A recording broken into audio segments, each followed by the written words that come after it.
Hi everyone, this is Caroline. Do you have a fake crystal? Do you have a dyed crystal? Do you have an irradiated crystal like these ones? If you do, stick around because I'm going to be sharing with you some very interesting things about fake crystals, dyed crystals, and irradiated crystals. This video is a continuation of a series of videos on fake crystals where I discuss what they are and what you should know about them before you start working with them or before you start wearing them, because really no one has time to waste. And we want to make sure that at least we have an idea about the type of crystals that we are using and how they are affecting us and whether they are working or not. I have made a video on heat-treated crystals, which I think is a must-watch on this series on fake crystals, and I'm going to place a link up here so you can watch that in case you missed it the first time. So anyway, the focus of this video today is just going to be on dyed crystals and irradiated crystals.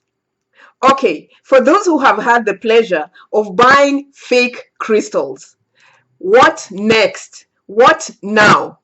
You know, I remember a time at the beginning of my crystal journey, I was so excited about buying crystals and I bumped into a vendor on the street who had an array of crystals on his table. I was so excited, so I decided, let me get everything that I can. So I bought a bunch of crystals, which the vendor told me was turquoise, jade, and smoky quartz.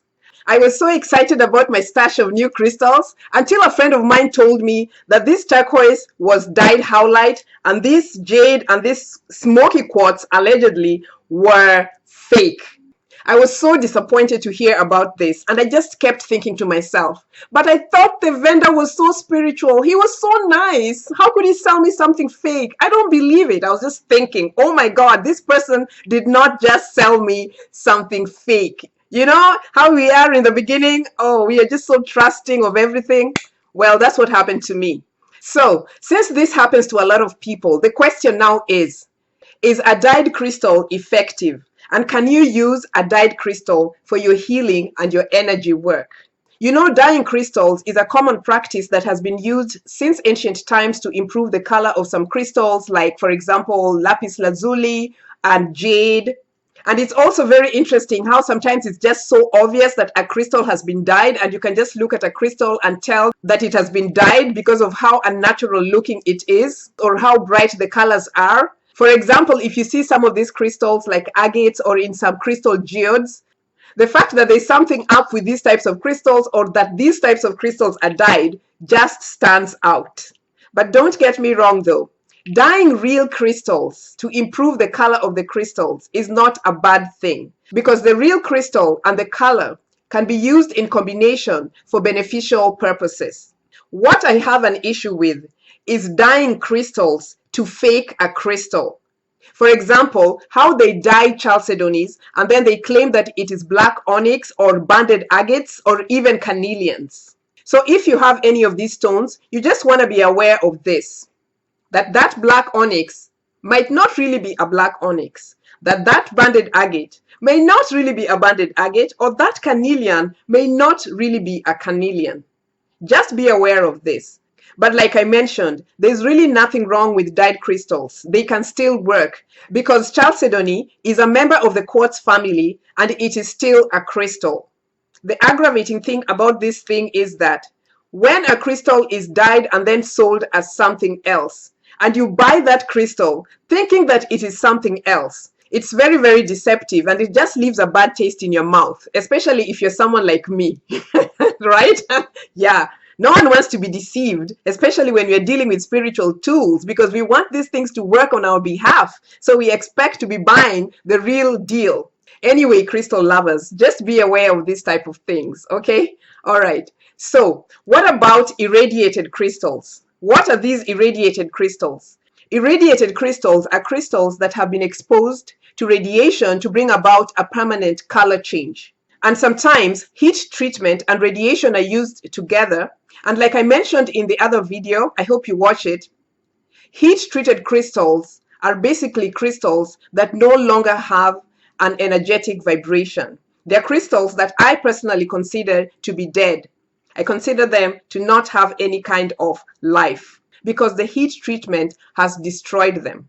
And for that reason, I just don't consider them to be beneficial to use for energetic healing work. And really, this aspect is something that I, as a healer, take very, very seriously. Anyway, some examples of these irradiated crystals are diamonds, which are irradiated to create colors such as yellow and green, or some pearls, which are irradiated to create colors such as blue or black, and even the common crystal smoky quartz, the very, very dark smoky quartz, which is sometimes irradiated to create a deep black color. Okay, now that I have talked about this and you know something about these dyed and irradiated crystals, the question is, can you use these dyed and irradiated crystals? Yes, there are ways in which you can use these dyed and irradiated crystals in a very beneficial way, and that is through the use of color therapy for healing benefits, especially because different colors correspond to different organs in the body. So depending on the color of the dyed crystal or irradiated crystal that you're working with, they can be really great for therapeutic work that targets different organs of the body. They can also obviously be used for chakra balancing and also on your crystal grids. And of course, they can also be worn as crystal jewelry with a specific emphasis on the energy of their colors. What they must absolutely not be used for is as crystal elixirs. They are definitely not to be consumed. Do not make a crystal elixir from dyed crystals or irradiated crystals.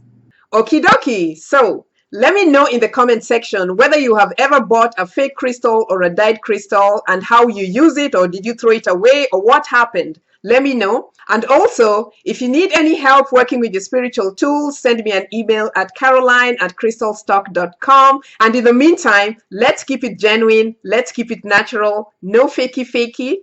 Until next time, I love you guys.